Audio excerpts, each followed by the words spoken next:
Invito ahora al representante de Turquía a tomar asiento a la mesa del Consejo.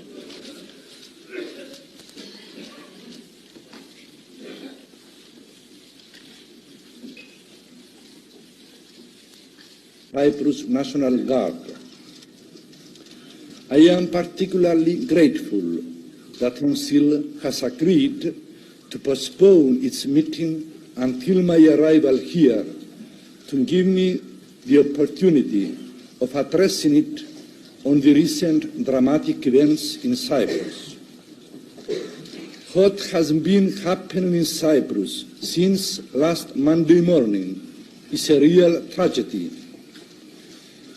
The military regime of Greece has callously violated the independence of Cyprus, without trace of respect of the democratic rights of the Cypriot people, without trace of respect of the independence and sovereignty of the Republic of Cyprus.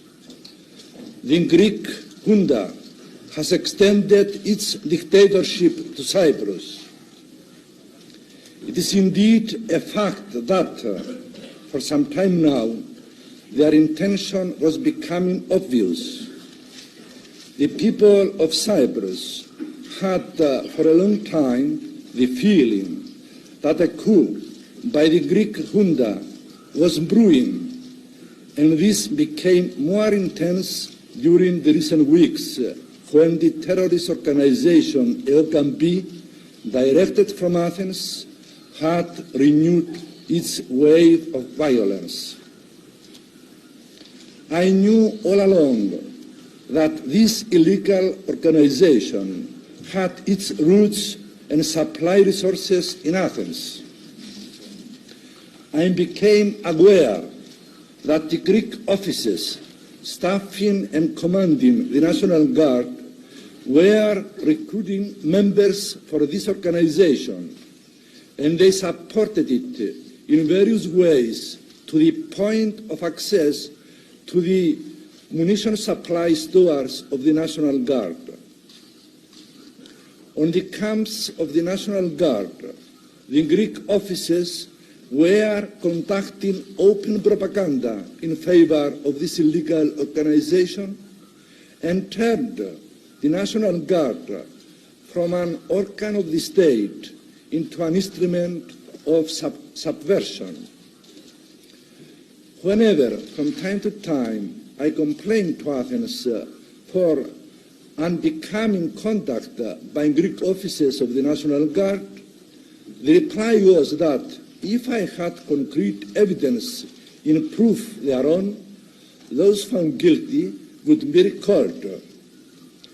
By the whole tenor of their attitude, I got the unmistakable impression that their standard response was a pretense of innocence. A few days ago, documents came to the hands of the Cyprus police clearly proving that ΕΟΚΑ Β was an appendage of the Athens regime. First, I was waiting for a reply. My impression was that the Athens regime did not favor the reduction of the force, much less the withdrawal of the Greek offices. The Greek ambassador in Cyprus called on me on instructions from his government in order to explain to me that the decrease in the numerical strength of the National Guard or the withdrawal of the Greek officers will weaken the defense of Cyprus in case of danger from Turkey. This was an argument which, even though it appeared logical, was not convincing, because I knew that behind this argument other interests were hidden. I replied that as things developed, I considered the danger from Turkey of a lesser degree than the danger from them. And it was proved that my fears were justified. On Saturday, July 13, a conference under the presidency of General Gizikis was held in Athens, which lasted for many hours. It was attended by the Greek Chief of Staff of the Armed Forces, the Ambassador of Greece to Cyprus, the Commander of the National Guard, and by other officials for the purpose of discussing the content of my letter. As was stated in a relevant communiqué issued at the end of this conference, it was to be reconvened on Monday, 15 July. The reference in the communiqué that there was to be a second conference was deceiving. For while on Monday I was waiting for a reply to my letter, the reply came and was the coup. On that day, I returned from my summer house on the Troodos Mountains, where I had spent the weekend, and by 8 a.m. I was at my office at the Presidential Palace. Half an hour later, I was welcoming in the reception room a group of boys and girls, members of the Greek Orthodox youth from Cairo, who came to Cyprus as my guests for a few days. Hardly had I greeted them when the first shots were heard.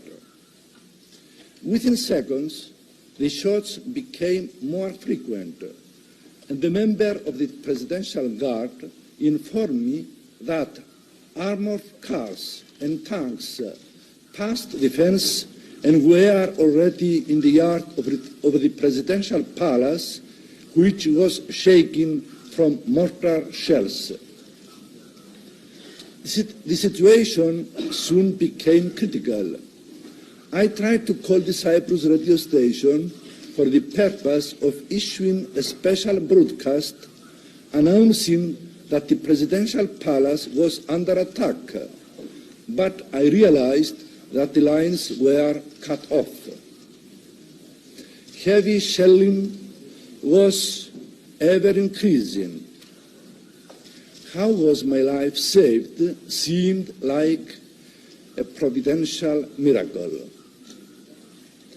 When I eventually found myself in the area of Paphos, I addressed the people of Cyprus from a local radio station, informing them that I am alive and that I will struggle with them against the dictatorship which the Greek regime is trying to impose.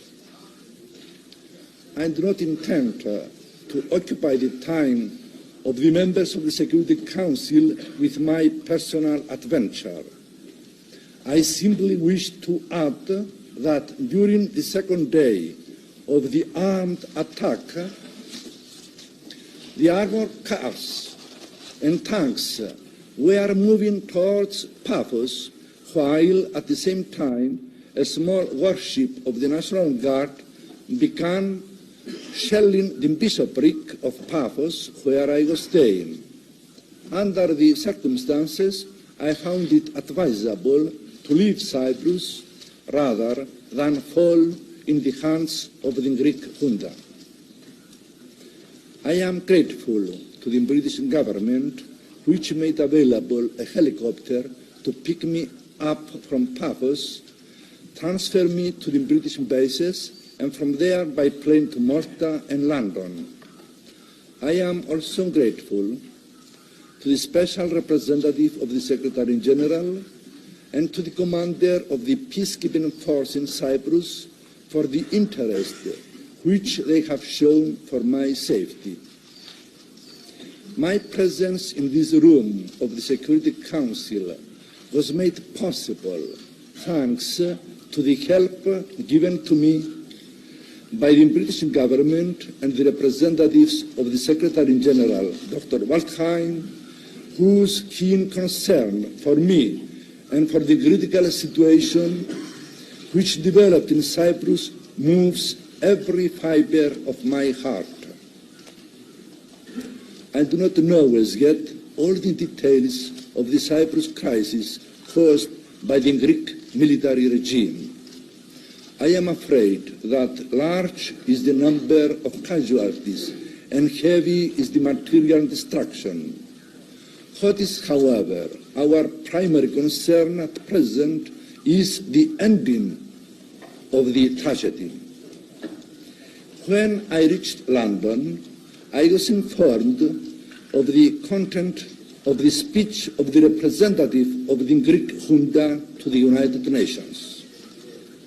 I was surprised at the way they are trying to deceive world public opinion without a blush. The Greek junta is making efforts to simplify the situation, claiming that it is not involved in the armed attack and that the developments of the last few days are an internal matter of the Greek Cypriots. I do not believe that there are people who accept the allegations of the Greek military regime. The coup did not come about under such circumstances as to be considered an internal matter of the Greek Cypriots. It is clearly an invasion from outside in flagrant violation of the independence and sovereignty of the Republic of Cyprus.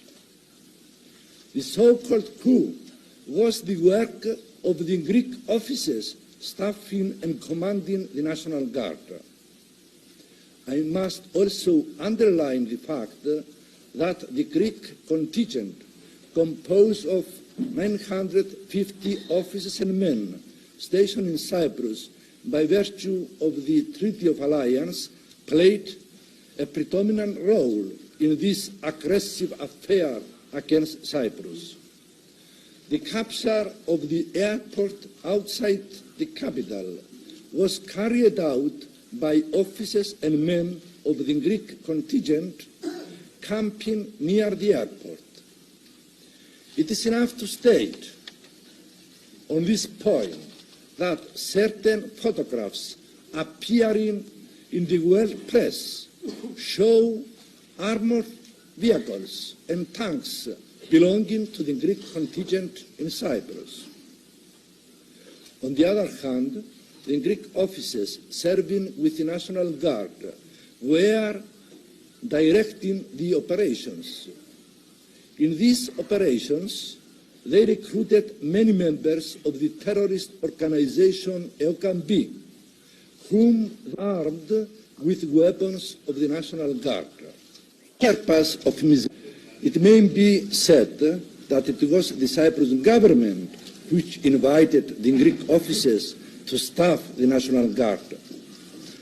I regret to say that this was a mistake on my part to bestow upon them so much trust and confidence.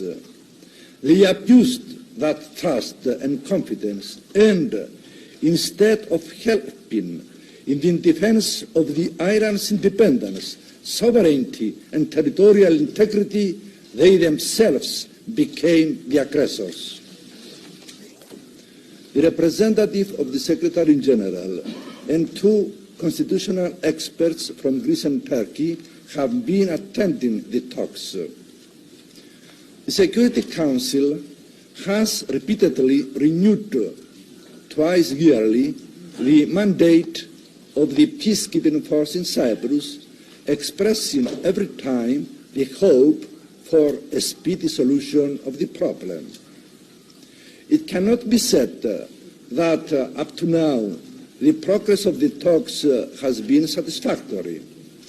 But how could there be any progress in the talks while the policy on Cyprus of the regime in Athens has been double-faced? It was agreed by all the parties concerned that the talks were taking place on the basis of independence. The regime of Athens agreed also to that, and time and again the Greek Ministry of Foreign Affairs declared that the position of Greece on this issue was clear. If that were the case, why had the military regime of Greece created and supported the terrorist organization ΕΟΚΑ Β, whose purpose was stated to be the union of Cyprus with Greece, and whose members called themselves unionists? Inside the camps of the National Guard, the Greek officers continually accused me that while enosis was feasible, its realization was undermined by me. When reminded that Greece has made its position clear on this and that it supported independence, their reply was that no attention should be given to the words of diplomats. Under such circumstances, how was it possible for the talks to arrive at a positive result? The double-faced policy of the Greek regime was one of the main obstacles to the progress of the talks. To use all ways and means at its disposal so that the constitutional order in Cyprus and the democratic rights of the people of Cyprus can be reinstated without delay. As I have already stated, the events in Cyprus do not constitute an internal matter of the Greeks of Cyprus. The Turks of Cyprus are also affected. The coup of the Greek junta is an invasion, and from its consequences suffer the whole people of Cyprus, both Greeks and Turks. It is not possible for the role of the peacekeeping force to be effective under conditions of a military coup. The Security Council should call upon the military regime of Greece to withdraw from Cyprus the Greek officers serving in the National Guard and to put an end to its invasion of Cyprus. Mr. President, I think that with what I have placed before you, I have given a picture of the situation. I have no doubt that an appropriate decision of the Security Council will put an end to the invasion and restore the violated independence of Cyprus and the democratic rights of the Cypriot people.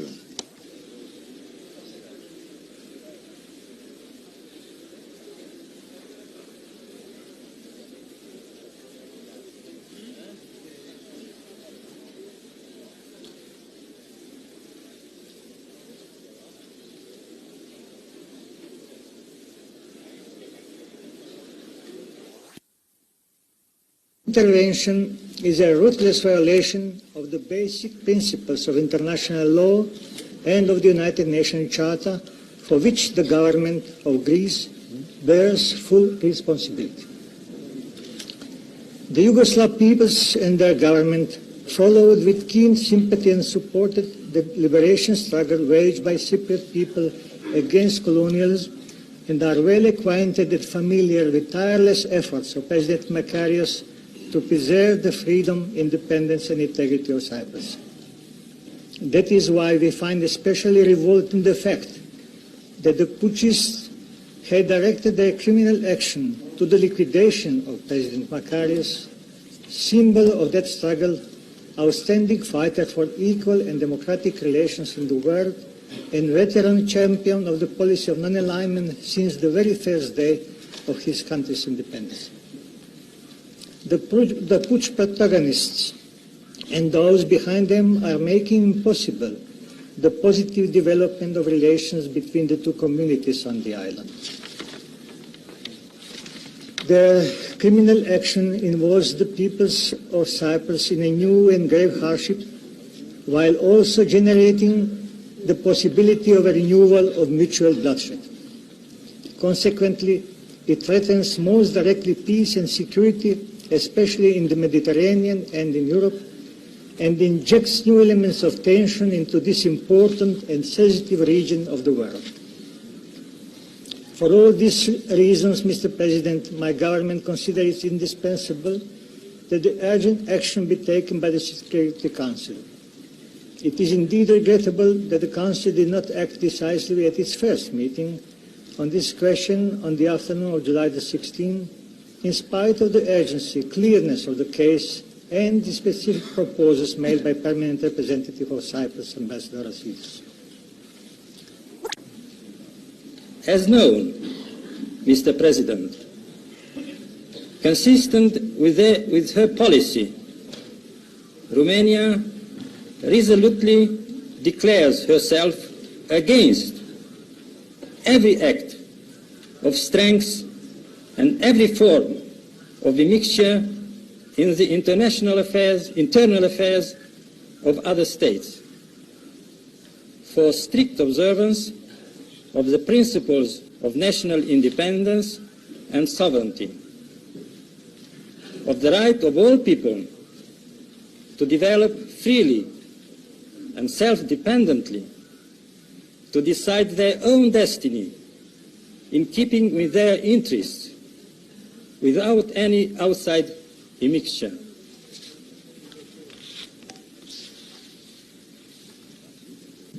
No state, under any circumstances, in any form, and with any reason, should be allowed to impose its will upon another state, another people, or another government. Imposing a foreign will cannot help but lead to tension and conflict, and this runs counter to the positive course of detente taking place in the world, including Europe, the Balkans, and the Mediterranean area. Mr. President, Cyprus became an independent country in 1960 and was admitted to the United Nations. Cyprus became a party to the Treaty of 1960, which provided for certain unique constitutional arrangements and guarantees involving Great Britain, Turkey, and Greece. Later, the Security Council adopted Resolution number 186 in 1964, which established a United Nations peacekeeping force in Cyprus. As a result of these historical developments, the sovereignty, independence, and territorial integrity of Cyprus came to be guaranteed multilaterally, and its constitutional arrangements also came to be an essential factor in the stability and peace of the region. Anything which upsets the delicate political balance implicit in these arrangements is bound to create a situation of the utmost concern to world peace. Today, we find this delicate balance upset by an unwarranted act of intervention. According to President Makarios, the Greek officers of the Cyprus National Guard spearheaded this armed intervention against the constitutionally established government of Cyprus. Совершенно очевидным и вполне доказанным являются факты, о которых здесь подробно говорил президент Макариос, факты прямого и грубого вмешательства внешних сил, целью которых является свержение законного правительства Республики Кипр во главе с президентом архиепископом Макариосом, избранным на этот пост в результате свободного волеизъявления народа.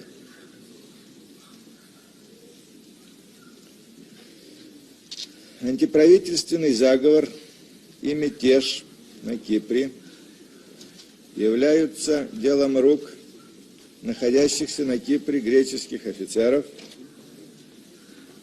направленных туда греческим правительством и подчиняющихся приказам из Афин. И об этой связи здесь убедительно говорил президент Макариос.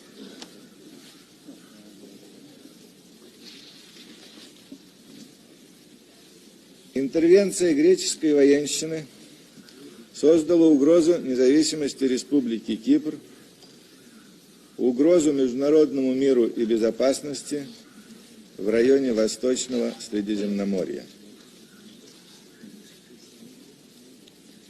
Бесцеремонно попирая принципы Устава ООН, внешние силы сознательно и с далеко идущими целями в течение длительного периода намеренно обостряли внутреннюю обстановку на Кипре, а затем пошли на грубое военное вмешательство извне во внутренние дела этого суверенного государства, члена Организации Объединенных Наций.